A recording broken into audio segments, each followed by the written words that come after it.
Some of these genes actually give you some degrees of protection, so they're not necessarily all negative. But again, the size, the complexities of the genetic susceptibility that you can inherit from your parents is highly complex. The point I would like to try and make to you is that it's not a true genetic disease in the sense of being passed on from both parents to son or daughter, or from the mother to the sons in their families.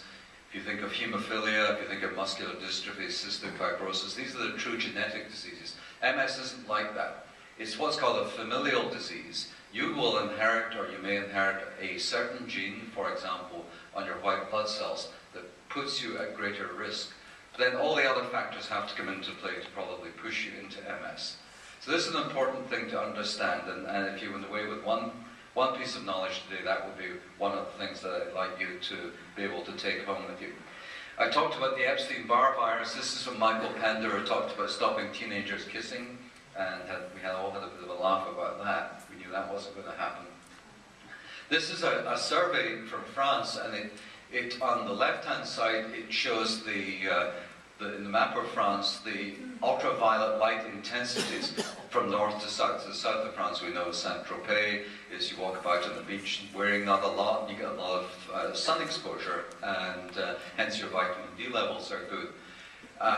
If you look on the right-hand side, this is the prevalence of MS, and it shows the opposite is the case.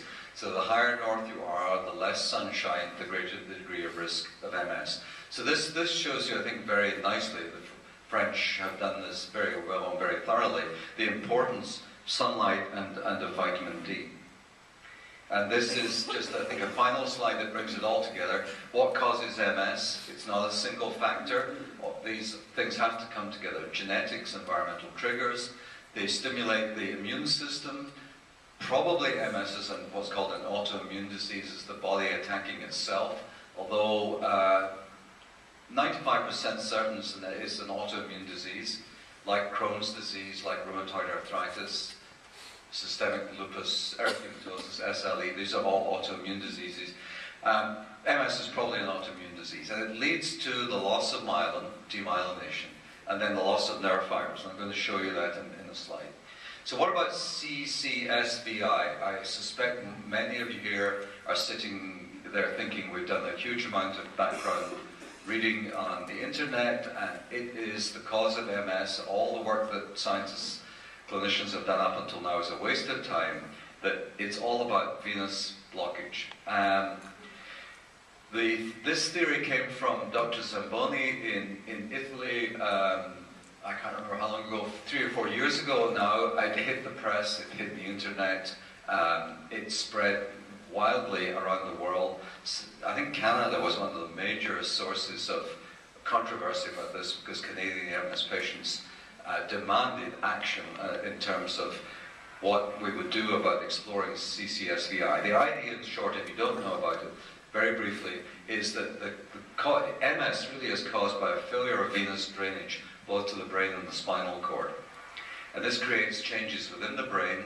This iron accumulation occurs, and then there's an immune attack against these products. It's got nothing to do with viruses, it's got nothing to do with genes, etc., etc. So this is the theory from Dr. Zamboni. So what he showed was 100% correlation between people who had problems with venous drainage and had MS. And out of that idea came what's been called and given this very evocative name, the liberation therapy, or gateway. So you see slides like this, you go to the internet and you go, wow, this is the way forward, this is my treatment. Regrettably, however, it's done without a whole lot of scientific background that we need to know, and it's raised, I think, at the moment, a lot of false hope. The therapies, these are therapies, the liberation therapies are therapies on your vascular system. It could be angioplasty, sticking in a balloon catheter to make the drainage better. It can go as far as putting stents into the veins involved. And those stents have ended up actually killing, I think, 2 people and causing problems with several others. It's a highly invasive, highly risky procedure. It's something we absolutely can't recommend. Now, it hasn't helped in a sense because Dr. Zamboni, we all know here, those people know about ice hockey, happens to be in something else that we know goes around the ice hockey ring during the intimate I'm not meaning to poke fun totally at Dr. Zamboni, but his name did receive a bit of humour or jest at this. However, the MS Society, let me just, actually, I want to slide out. The MS Society did take this very, very seriously, and I think to their credit, they took it both, well actually worldwide, but in Canada and in America. The two MS societies got together and have funded 7 projects in the US and in Canada to explore the Zamboni theory thoroughly and to use the appropriate controls, to use other techniques that will explore venous flow much more thoroughly than was done previously. One of the funded studies is a colleague, a very good colleague of mine at UW-Madison, Aaron Field, and they're working right now on this and on patients with MS patients exploring the venous flow.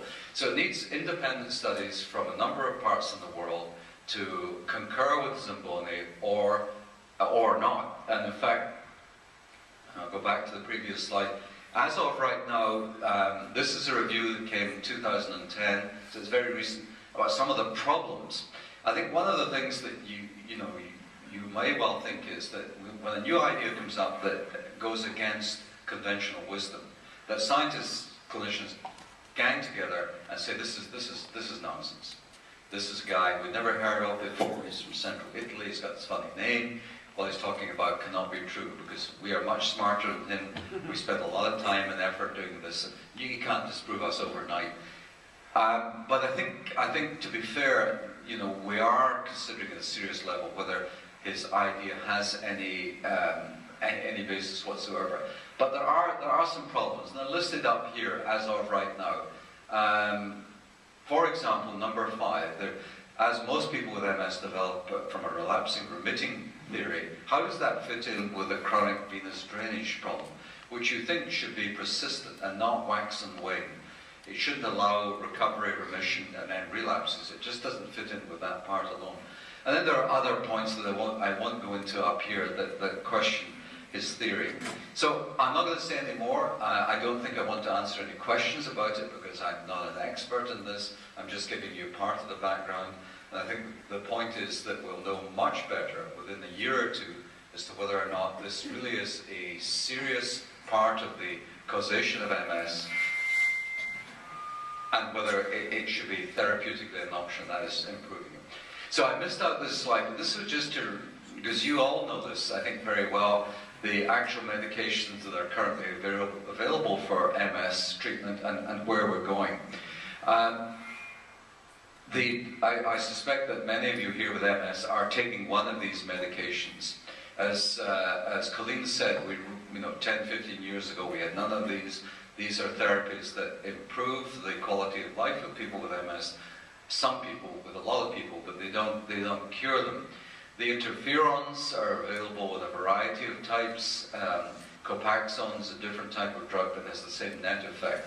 And as the disease progresses and these drugs are less effective, so then one goes on to therapies such as Novantrone, mitoxantrone. More recently, one of the most promising drugs, Tysabri, natalizumab, which again some of you here may be taking, it's a very important drug in the sense that its efficacy is greater than the previous drugs. The only problem is, and this is the case in MS as a whole in the therapies, it's almost the case that the more effective the drug is, potentially the more dangerous it is. Because what these drugs are doing in general is they are modulating the immune system and the immune response.